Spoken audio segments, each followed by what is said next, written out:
Ayan, so ito nga yung mga kahapi, yung bago kong na-discovery na dog food. Ayan, Zoe dog food. Ayan.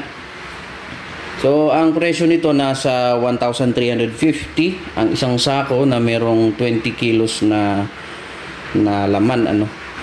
So, tignan natin yung ano niya, yung actually paubos ko na ito eh. Paubos ko na.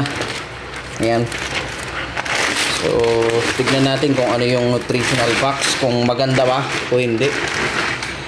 So, ayan, tignan natin.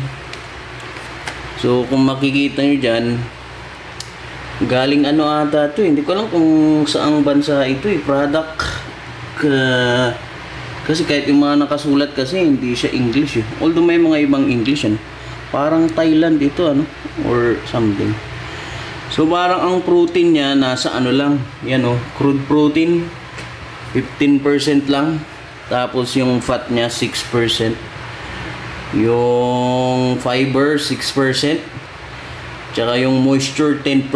So napaka mabababa, ano, yung protein pa lang 15% lang siya, so mababa. So sabi dito suitable for all, ano daw. So, ang review ko dito, kung titignan nyo, ito si Happy, oh. Ayan, si Happy. Pumayat siya. May sugat-sugat pa. May mga kagat-kagat. Pumayat si Happy dito sa Zoe Dog Food. Yun lang ang masasabi ko dyan. Kasi paubos ko na siya. Hindi siya ganito eh. Mas malaman siya nung ibang brand yung ano, yung dati kong pinapakain. Yung top breed, mas maganda pa, o kaya kahit yung pet one, mas maganda pa yun. Kaso ito, medyo talagang pumayat siya. Paubos ko na ito eh. Makikita ko yung difference eh. Hindi siya ganito kapayat. Mas marami siyang kagat-kagat. Kapapaligo ko pa lang. Ayan, so yun o. So Zoe Dog Food, mura lang sa may mga gusto. 1,350 ang isang sako. Kasi sa mga ibang aso ko naman, yung dalawa kong pag tsaka isang askal, wala namang problema. Hindi ko siya nakitaan ng ano. Ang maganda lang dito sa dog food na ito, ano siya, yung hindi sila nananawa. Nung binili ko nga ito, pinakain ko agad, inubos nila eh. Kumbaga masarap ata sa mga aso ito. Tapos ganito yung pellet niya. Kuha lang ako ng konti. Yung pellets niya, ganyan. Masyado siyang maitim. Kumpara sa dun sa, halimbawa, yung top breed, ganyan. Maitim talaga siya. Tsaka gustong gusto talaga ng mga aso to. Kaya bilib na bilib ako dito. Yun lang bilib ko dito sa Zoe. Talagang ano, gustong gusto nila. Ang pangit lang kasi, parang napakababa nung ano, yung mga protein content, tsaka ano niya.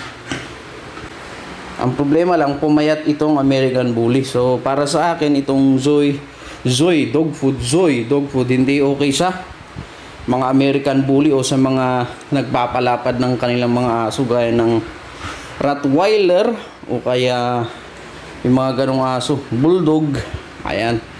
Hindi ito pwede. Pero sa mga na mga budget meal na dog food, yan, try nyo yan.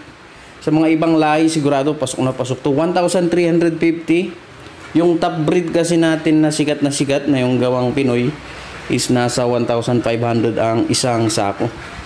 Pero sinasabi ko nga, pumayat itong si Happy dahil dito sa ano na to, dog food na to. Ano ba naman yung 150 na difference ng isang sako? Parang mas okay pa yung top breed kasi sa top breed medyo malapad pa rin siya kahit papaano. Hindi kagaya ngayon. Pumayat talaga siya mga kahapi. Yun ang totoo, pumayat talaga siya. Ayun, so pagkatapos kung maubos lang ito, kasi ilang kilo lang na to eh, siguro mga dalawa o tatlo. Bibili ako ng top breed na lang ulit. So ayun mga kahapi, yun lang yung update ko ngayon. Natagalan tayong mag-vlog kasi naging busy talaga tayo ng mga nakaraang buwan. Pero ngayon medyo meron na tayong kahit oras. Kahit papaano meron tayong oras. So ayun. If kung bago pa lang kayo sa aking channel, do not forget to like, share, comment, subscribe. At see you sa susunod nating mga videos. Adios!